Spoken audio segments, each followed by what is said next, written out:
Gipahigayon ang coordination meeting sa Technical Working Group nga gitahasan sa pagpangandam sa ASEAN Tourism Forum kun ATF ug 15th ASEAN IPA Leaders Interface sa sunod tuig.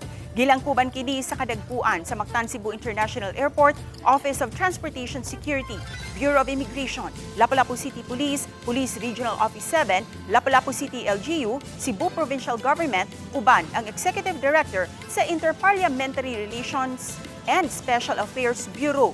Usa ang sugbo sa mga venue alang sa 2026 Association of Southeast Asian Nations Summit.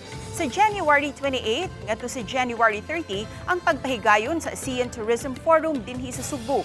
Samtang sa May 7 hangtod May 10 ang 15th ASEAN IPA Leaders Interface nga ipahigayon usab dinhi sa Sugbo.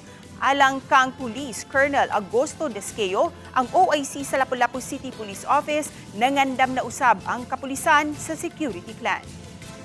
Mostly naman talagang prepared na ang ating kapulisan dito sa Region 7 in handling big event